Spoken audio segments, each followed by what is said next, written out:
बिस्मिल्लाहिर्रहमानिर्रहीम। अस्सलामुअलैकुम। रात के खाने पर मैं ताहिर का इंतज़ार कर रही थी। इन्होंने मुझसे कहा था कि आज वो हैदराबादी बिरयानी खाएंगे और फिर हम बहुत सारी बातें करेंगे। कह रहे थे कि हफ्ते भर की बातें तुमको बताना है। मैं भी खाना पकाकर तकरीबन तैयार कर चुकी थी कि ताहिर बैरूनी कमरे से अंदर दाखिल होते दिखाई दिए। उनके हाथ में काले रंग का तकिया था और वो बड़े पुरजोश अंदाज में किचन की तरफ आ रहे थे। उनको देखकर मैं भी खुश हो गई कि यकीनन कोई अच्छी खबर लाए होंगे। वो किचन में आकर इधर-उधर देखते हुए बोले, अंदाज़ा करो कि आज मैं तुम्हारे लिए क्या लाया हूँ। क्या लाए हो?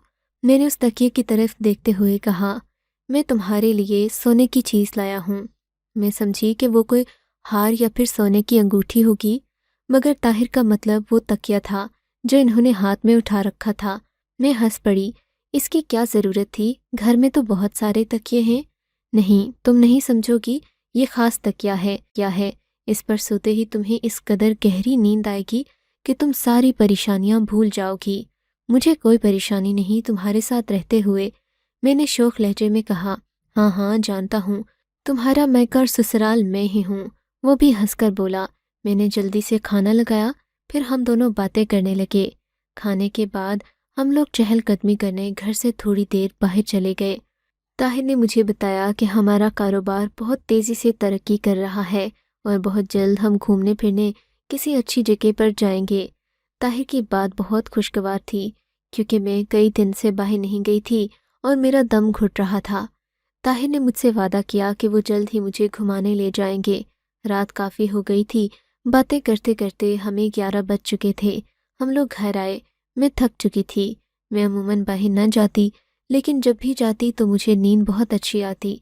मैं सोने के लिए लेट गई, लेकिन अभी तक मुझे सोए हुए 10-15 मिनट ही हुए होंगे कि ताहिर ने मुझे झंझोड़कर जगा दिया। क्या कर रहे हो? कोई बात है क्या? मैंने पूछा। इतनी सारी बातें तो करके आए हैं। मेरी बात पर वो मुस्कुराकर बोला, नहीं नहीं, मैं तुम्हारे लिए जो तोहफा लाया था वो तो दिखाना ही भूल गया, इसीलिए तुम्हें जगाया है। मैंने इतनी मेहनत से लाया और तुम यूं ही देखे बिना सो गई। ताहिर ने खफकी से कहा, अच्छा दिखाएं, क्या लाए हैं? उसने वही काले रंग का तकिया मेरी तरफ बढ़ाते हुए बड़े प्यार से कहा, ये तुम्हारे लिए लाया था, तब तुम इसी पर सोना। अगर मैंने तुम्हें किसी और तकिए पर सोते देखा तो मैं नाराज़ हो जाऊंगा। ये क्या बात हुई? एक तो तुम इतना अजीब सा तोहफा लाए हो और ऊपर से ये इस्तेमाल करने का भी कह रहे हो। जब मुझे वक्त मिलेगा तो मैं इसे अच्छी तरह देख लूंगी, अभी सोने दो। नहीं नहीं, तुम तब तक नहीं सो सकती जब तक तुमने ये तकिया नहीं रखा। इसे अपने सर के नीचे रखो। ताहिर की बात सुनकर तकिया सर के नीचे रखना पड़ा और वाकई ऐसा ही हुआ। हालांकि मेरी नींद जब खुल जाती तो दोबारा ना आती थी, मगर इस तकिए पर लेटते ही मुझे नींद आ गई। रात भर की नींद मुकम्मल करके जब मैं उठी तो सुबह के 10 बज रहे थे। घड़ी पर वक्त देखकर मैं परेशान हो गई। मैं इतना लेट कभी नहीं उठती थी, हमेशा फजर के वक्त जागा करती थी, मगर आज तो मुझे बहुत देर हो गई थी। मैंने सोचा कि ताहिर ऑफिस चले गए होंगे, लेकिन किचन से खाने पकाने की आवाज़ें आ रही थीं। मैं बाल बांधती, स्लीपर पहनती बाहर आई तो ताहिर नाश्ता बनाकर किचन से निकल रहे थे। हमेशा की तरह उनके चेहरे पर मुस्कुराहट थी। बेगम, नाश्ता तैयार है। इन्होंने बड़े ही खुशामदी लहजे में कहा तो मैं हंस पड़ी। आप क्यों सुबह सुबह नाश्ता बनाने लगे? हैरत से मैंने पूछा था। इसलिए कि मैंने सोचा तुम लेट हो गई हो, तुम्हारे लिए कुछ खाने को ही बना दूं। अब से मैं तुम्हारी खूब खिदमतें किया करूंगा। ताहिर का ये अंदाज अजीब सा। इससे पहले वो काफ़ी लापरवाह हुआ करते थे, मगर अब उन्हें मोहब्बत निछावर करता देखकर मुझे यकीन नहीं आ रहा था। हमने टेबल पर बैठकर साथ नाश्ता किया और वो मुझे बातें बताते रहे। कहने लगे, अगले हफ्ते तुम्हें खुशखबरी सुनाऊंगा जिसे सुनकर तुम पागल हो जाओगी। उनकी बातें ऐसी ही होती थीं, मगर हमेशा वो कोई न कोई खुशखबरी सुनाया करते थे। मैं बेसब्री से अगले हफ्ते का इंतज़ार करने लगी। ये सोमवार का दिन था। दिन के 4 बजे थे जब दरवाजे पर दस्तक हुई। मैंने दरवाज़ा खोला तो ताहिर बहुत खुश दिखाई दे रहे थे। उनकी खुशी देखने लायक थी। उनके हाथ में खाकी रंग का लिफाफा था। सोचो तो मैं क्या लाया हूँ। टिकट लाए होगे? मैंने हंसपे तवक्के पूछा। हाँ, बिल्कुल सही पहचाना। हम 15 दिन के लिए कागान नारायण जा रहे हैं। मैं इन दिनों को यादगार बनाना चाहता हूँ। तुम अच्छे अच्छे कपड़े निकाल लेना, हम घूमेंगे फिरेंगे और खूब तस्वीरें भी बनाएंगे।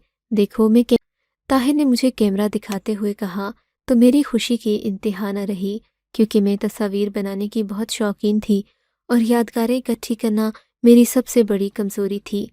इसके अलावा ताहिर ने मुझे ढेरों शॉपिंग करवाई। रात को हम पैकिंग कर रहे थे कि इन्होंने एक मखमली सा तकिया मेरी तरफ बढ़ाते हुए कहा, ये देखो, मैं तुम्हारे लिए एक और तोहफा लाया हूँ। ये क्या है ताहिर? मैंने तंग आकर कहा। तुम्हारे लिए तोहफा लाया हूँ, क्या तुम्हें पसंद नहीं आया? पसंद तो आया, लेकिन तुम क्या मुझे रोज तकिए तोहफे में देते रहते हो? मैं चिढ़कर बोली। तुम्हें नहीं पता इसमें तुम्हारे लिए क्या क्या छुपा है? वो राजदारी से बोला। अच्छा, क्या इसमें तुमने वाकई कोई सोने की चीज रखी है? मैं तकरीबन तकिया उधेड़ने ही लगी थी कि इसने मुझे रोक दिया। नहीं नहीं, ऐसी कोई बात नहीं, बस मैंने बहुत प्यार से लाया है। अब तुम अगर इसे ठुकराओगी तो मुझे बहुत दुख होगा। ताहिर ने जज्बाती लहजे में कहा। तो मैंने वो तकिया भी टैची केस में रख दिया। ठीक है ताहिर, हम इसे साथ ले जाएंगे। मैं वहां जाकर इसी पर आराम करूंगी, होटल का तकिया इस्तेमाल भी नहीं करूंगी। अब खुश? मैंने कहा तो वो बच्चों की तरह खुश हो गया। हाँ, बहुत खुश। बस तुम मेरा दिया हुआ तोहफा कबूल किया करो, चाहे वो जैसा भी हो। ताहिर ने कहा और फिर हमने पैकिंग मुकम्मल की और अपने घर के बाहर आकर गाड़ी में बैठ गए। ताहिर ड्राइव करने लगे। हमें तकरीबन 8-10 घंटे मुसलसल ड्राइव करने के बाद अपनी मंजिल देखना नसीब हुई थी।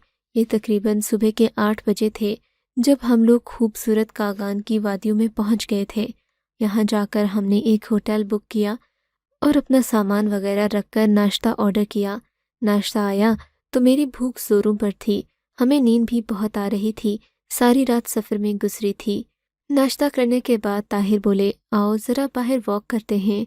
मैंने कहा, ताहिर हम रात के थके हुए हैं, अभी सो जाते हैं, फिर उठकर घूमने फिरने जाएंगे। अभी तो हमारे पास 15 दिन पड़े हैं। मैंने लापरवाही से कहा और सोने के लिए लेटी ही थी कि ताहिर फिर चौंक पड़ा। अरे अरे, क्या कर रही हो? तुम वो तकिया रखना भूल ही गई। ताहिर ने मुझे एक बार फिर याद दिलाया। ताहिर, एक तोहफा देना अच्छी बात है, लेकिन तुम तो पीछे ही पड़ गए हो। मैंने हंसते हुए कहा, ठीक है, मैं तुम्हारे तकिए पर ही आराम करूंगी। मैंने टैची केस से वो तकिया निकाला जिसका रंग गहरा गुलाबी था और उसे अपने सर के नीचे रखकर सो गई। मेरी आंख दिन के तकरीबन 4 बजे खुली थी। मुझे बहुत सख्त हैरत हुई क्योंकि मैं अमूमन इतनी देर सोया नहीं करती थी। खैर, मैंने उठकर हाथ मुंह धोया और ताहिर का इंतज़ार करने लगी। वो थोड़ी ही देर में कमरे में दाखिल हुए। उनके पास बहुत सारे ताज़ा फल मौजूद थे। ये क्या है? मैं अपनी बात भूलकर बोली। अपनी बीवी के लिए कागान की वादी लेकर आया हूँ। वो हमेशा की तरह चहक कर बोला, अच्छा ठीक है, पहले नाश्ता करें या ये ताज़ा फल खाएं? मैंने कहा, नाश्ता तो मैं कर आया हूँ, अब तुम्हारी बारी है। तुम सो रही थी, मैंने तुम्हें जगाना मुनासिब नहीं समझा, इसीलिए ज़रा बाहर वॉक करने गया था। बाहर इस कदर खूबसूरती है कि मैं तुम्हें क्या बताऊं। हम तो रात को आए थे, इसलिए ज़्यादा देख नहीं पाए, और फिर यहाँ तो उस तरह रोशनी भी नहीं थी जैसे शहरों में होती है, इसीलिए हमने इस वादी की खूबसूरती को महसूस नहीं किया। वो बोले तो मैं भी पुरजोश हो गई। हाँ हाँ, बस मैं नाश्ता करती हूँ, फिर घूमने चलते हैं। अभी मगरिब होने में तकरीबन 2 घंटे बाकी हैं। ताहिर ने मुझे घड़ी पर देखते हुए बताया, हम काफ़ी जगह घूम सकते हैं, गाड़ी तो अपनी है ना? याद है जब हम पहले आए थे, हमारे पास अपनी गाड़ी भी नहीं थी। ताहिर ने हसरत भरी निगाहों से मुझे देखकर कहा, हाँ, लेकिन अब हमारे पास अल्लाह का दिया सब कुछ है। मैं और वो ममनून निगाहों से मुझे देखते हुए नाश्ते के लिए जाने लगा। ताहिर की ये बात मुझे बहुत अच्छी लगती थी कि वो कमरे में किसी वेटर वगैरह को नहीं आने देते। नाश्ता लाना होता तो खुद ही कमरे से बाहर जाते। मुझे उनकी ये आदत अच्छी लगती थी। थोड़ी देर बाद वो नाश्ता लेकर आए। मैंने 2-4 निवाले खाए। मेरी तबीयत बोझल हो रही थी। फिर मैं और ताहिर बाहर घूमने फिरने चले गए। तकरीबन 2-3 घंटे घूम फिर कर जब हम वापस कमरे में आए तो मुझे बहुत अजीब सा लग रहा था। हालांकि हम इतनी खूबसूरत वादी में घूमने फिरने आए थे, मगर उसके बावजूद भी मेरी तबीयत बोझल सी हो रही थी। किसी चीज़ में दिल नहीं लग रहा था। ताहिर ने इस बात को मेरा वहम करार दिया।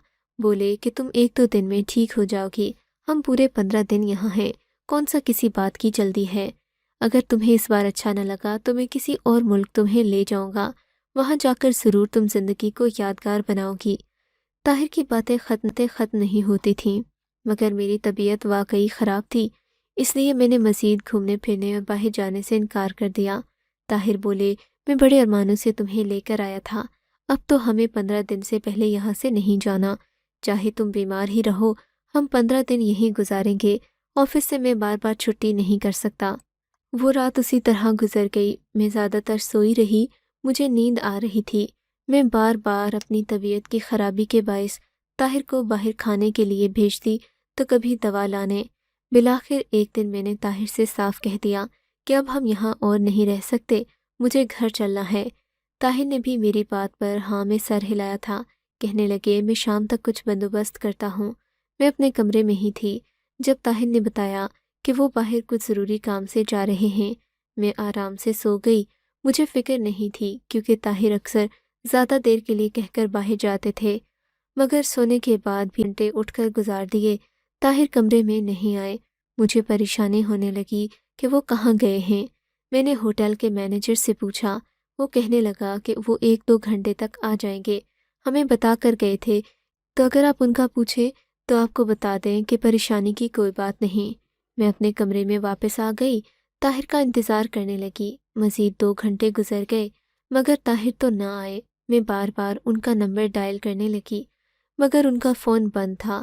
اسی طرح مایوس بیٹھی ہوئی تھی کہ مجھے ہوٹل کے ایک ویٹر نے آ کر بتایا کہ طاہر صاحب آپ سے بات کرنا چاہتے ہیں۔ میں اپنے کمرے سے اٹھ کر باہر گئی۔ حیرت کی بات تھی کہ طاہر مجھ سے میرے فون پر بات کرنے کی بجائے ہوٹل کے آپریٹر پر مجھ سے بات کر رہا تھا، لیکن انہوں نے جو خبر سنائی میرے لیے بہت حیرت ناک تھی۔ بولے کہ مجھے کوئی اچانک کام پڑ گیا ہے، تم ایسا کرو فلاں گاڑی پر بیٹھو اور خود ہی گھر چلی جاؤ۔ میں اس وقت نہیں آ سکتا، گھر آ کر تمہیں ساری تفصیل سے آگاہ کرتا ہوں۔ بات ہم دونوں کے فائدے کی ہے، اس لیے زیادہ واویلا مت مچانا، میں گھر آ کر تمہیں مکمل بات بتا دوں گا۔ طاہر نے اس قدر عجلت میں فون کاٹا کہ میں ہیلو ہیلو کرتی ہی رہ گئی۔ انہوں نے میری کوئی بات نہ سنی اور مجبوراً مجھے ہوٹل کے عملے کو کہنا پڑا کہ اب کرائے وغیرہ کی ادائیگی کے بعد مجھے باہر سڑک تک چھوڑ آئیں۔ انہوں نے میری مدد کی اور یوں میں ہوٹل کے عملے کی مدد سے ایک لوکل گاڑی پر بیٹھ کر گھر آ گئی۔ مجھے بہت غصہ آ رہا تھا، میں سوچ نہیں سکتی تھی کہ طاہر اس قدر لاپرواہی سے کام لیں گے، اس قدر ویران علاقے میں مجھے اکیلا چھوڑ کر انہیں آخر ایسا کون سا کام آن پڑا تھا جو مجھ سے بھی زیادہ اہم تھا۔ میں گھر آئی تو گھر کے دروازے پر ہی مجھے عجیب سا محسوس ہوا۔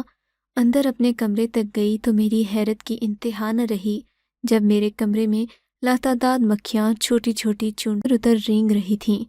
یا خدایا، یہ کیا معجرہ ہے! میں ڈر کر پیچھے ہٹی، دیکھا تو کمرے میں مکھیاں میرے تکیے کے ارد گرد منڈلا رہی ہیں۔ وہ جو تکیہ مجھے طاہر دے کر گئے تھے اس کے پاس ہی ساری چونٹیاں اور مکھیاں وغیرہ جمع ہوئی تھیں۔ مجھے تو مکھیوں چونٹیوں سے بہت ڈر لگتا تھا۔ میں نے اپنی کام والی مائی کا انتظار کیا۔ شام کے تقریباً 3 بجے وہ مجھے ہی دیکھ کر میرے گھر داخل ہوئی تھی کیونکہ اسے صبح صبح میری آمد کی اطلاع مل چکی تھی۔ وہ آئی تو میں نے اسے اپنے کمرے صاف کرنے کا کہا۔ اس نے مجھے آ کر بتایا کہ ساری مکھیاں چونٹیاں وغیرہ اس تکیے پر جمع ہوئی تھیں جس کا کالا رنگ ہے اور سائز میں بھی قدرے چھوٹا ہے۔ میں نے اس کی بات پر غور کیا تو مجھے یاد آیا کہ یہ تکیہ تو مجھے طاہر نے دیا تھا، اس کے قریب ہی ساری مکھیاں چونٹیاں تھیں۔ بہرحال اب وہ دھو چکی تھی اور اب میرا کمرہ کافی بہتر لگ رہا تھا۔ میں نے طاہر کا انتظار کرنا شروع کر دیا کیونکہ گھر کی حالت بھی ایسی تھی کہ مجھے ڈر لگ رہا تھا۔ چونٹیاں اور مکھیوں کا میرے کمرے میں جمع ہونا ایک عجیب سی بات تھی۔ طاہر کا انتظار کرتے کرتے رات ہو گئی مگر انہوں نے فون نہیں کیا، یہاں تک کہ میں اپنی پریشانی میں گھل گھل کر رونے لگی، مگر طاہر کی کوئی خیر خبر نہیں تھی۔ کرتے کرتے صبح ہو گئی۔ بڑی مشکل سے مجھے فجر کے قریب نیند آئی ہوگی۔ 1-2 گھنٹے سو کر میں دوبارہ اٹھ گئی، طاہر کو فون کرنے لگی مگر ان کا نمبر بند تھا۔ اتنے میں دروازے پر دستک ہوئی۔ میں چونک کر اٹھی کہ شاید طاہر گھر آ گئے ہوں۔ خوشی خوشی جا کر دروازہ کھولا تو سامنے 2 ہٹے کٹے افراد کھڑے تھے۔ ان کی مونچھیں ہی خوفناک تھیں اور وہ مجھے کچھ بتانا چاہ رہے تھے جسے سن کر میری پریشانی میں اور اضافہ ہو گیا۔ ہر کوئی میرے شوہر کی غیر موجودگی کا فائدہ اٹھا رہا تھا۔ کہنے لگے کہ آپ کو اس گھر سے نکلنا ہوگا کیونکہ یہ گھر اب آپ کا نہیں بلکہ ہماری ملکیت ہے۔ انہوں نے مجھے کاغذات دکھاتے ہوئے کہا۔ مجھے ان کی بات پر یقین نہیں آیا۔ ایک لمحے کے لیے بھی میں حیران نہیں ہوئی کیونکہ ایسے فراڈیے آج کل شہر بھر میں گھوم رہے تھے۔ میں نے ان سے صاف کہہ دیا کہ اگر وہ لوگ یہاں سے نہ گئے تو میں پولیس کو بلوا لوں گی۔ وہ کہنے لگے ہم بھی قانونی کارروائی ہی چاہتے ہیں، اگر پولیس آئے گی تو اور اچھا ہوگا کیونکہ یہ مکان بک چکا ہے اور اسے آپ کے شوہر طاہر نے ہمارے ہاتھ بیچ دیا ہے۔ یہ مکان میرے ابا نے مجھے دیا تھا۔ میں ایک امیر باپ کی بیٹی تھی اور ہمیشہ سے میں لاڈلی رہی۔ ابا نے مجھے مرتے ہوئے اپنی ساری جائیداد میرے نام کر دی تھی۔ میں یہ سوچ بھی نہیں سکتی تھی کہ میری مرضی کے بغیر طاہر یہ مکان بیچ سکیں۔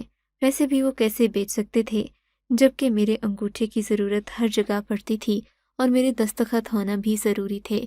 خیر میں نے ان لوگوں کو اس وقت کے لیے مہلت مانگی، کہا کہ آپ مجھ سے 1 دن بعد آ کر پوچھیں، میں سارے معاملات آپ کو بتا دوں گی۔ وہ 1 دن کے بعد وہ اس گھر پر قبضہ کرنے آئیں گے۔ میری پریشانی کی انتہا نہ تھی۔ ادھر طاہر جواب نہ دے رہے تھے اور یہ لوگ جھوٹ پر جھوٹ بولے جا رہے تھے۔ میں نے سوچا کہ میں طاہر کا انتظار کرنے کی بجائے اپنے کسی رشتہ دار سے کہتی ہوں، ایسا نہ ہو کہ طاہر کسی مصیبت میں پھنس گئے ہوں اور ان کی وجہ سے مجھے بھی کوئی تنگ کر رہا ہو۔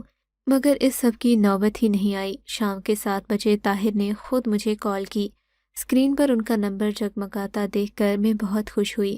میں نے فون اٹھایا تو طاہر کی سرد آواز میرے کانوں سے ٹکرائی۔ مجھے معاف کر دینا، میں جولیا کو بہت پسند کرتا ہوں۔ 1 مہینہ پہلے میں ایک بزنس ٹرپ پر گیا تھا، جہاں پر وہ مجھے ملی تو میں دنیا مافیا کو بھول گیا۔ مجھے تمہاری صورت تک یاد نہ رہی۔ میں مانتا ہوں کہ میں دل پھینک ہوں، لیکن تم مجھے معاف کر دو کیونکہ اس کے علاوہ تمہارے پاس اور کوئی چارہ نہیں ہے۔ مکان وغیرہ بیچ کر میں آ چکا ہوں۔ تمہاری بدتمیزی سے تنگ ہوں۔ تم مجھے اپنے باپ کا نوکر سمجھتی ہو جبکہ میں ایک آزادانہ زندگی گزارنا چاہتا ہوں۔ طاہر نے یہ کہہ کر فون کر دیا اور میرے پاؤں تلے سے زمین کھسک گئی، مگر میں نے ہمت نہیں ہاری۔ اسی وقت سوچنا شروع کر دیا کہ اس سب کا حل کیا ہو سکتا ہے۔ بالآخر میرے ذہن میں ایک ترکیب آئی۔ میں نے وہ ساری کال جا کر کال سینٹر سے ریکارڈ کے ذریعے نکلوا دی تھی۔ بنا کسی کو بتائے میں نے طاہر پر مقدمہ دائر کر دیا۔ طاہر تو سب کچھ بیچ کر امریکہ جا چکے تھے۔ ان کی کورٹ میں حاضری نہ ہوئی تو 1-2 مہینے میں کورٹ نے میرے حق میں فیصلہ کر دیا کیونکہ سارے ثبوت میرے پاس تھے، جبکہ تفتیش کے دوران یہ بھی ثابت ہو گیا کہ میرا شوہر میرے تکیے پر اسپرے کر کے مجھے نیند کے زیر اثر میرے ہی خلاف استعمال کرتا رہا۔ اس دھوکے کے بعد طاہر نے مجھے یہ بھی کہہ دیا کہ اس نے سب کچھ جان بوجھ کر کیا، جو کال سے ثابت ہونے کے بعد طاہر کو امریکن ایمبیسی کے ذریعے واپس پاکستان بلوایا گیا کیونکہ وہ قانونی طور پر ایک مجرم تھے، اور یوں طاہر کو اپنے کیے کی سزا بھگتنا پڑی۔ میں نے طاہر سے کہا کہ آپ مجھے طلاق دے دیں، مگر شاید وہ اپنا آخری حربہ بھی آزمانا چاہتے تھے۔ پیار محبت سے مجھے دوبارہ رام کرنے کی کوشش کی، جس پر میں نے کسی بھی بات میں آنے سے انکار کر دیا۔ آپ بتائیں، کیا ایسے شوہر پر دوبارہ بھروسہ کرنا عقل مندی ہوگی؟ میرے پاس میری دولت جائیداد سب واپس آ چکا۔ آپ کو اگر یہ کہانی اچھی لگی ہے تو اس ویڈیو کو لائک کیجیے اور اس طرح کی مزید کہانیاں سننے کے لیے ہمارے چینل کو ضرور سبسکرائب کیجیے۔ کہانی سننے کا شکریہ۔ آپ سے ملاقات ہوگی اگلی ویڈیو میں، تب تک کے لیے اللہ حافظ۔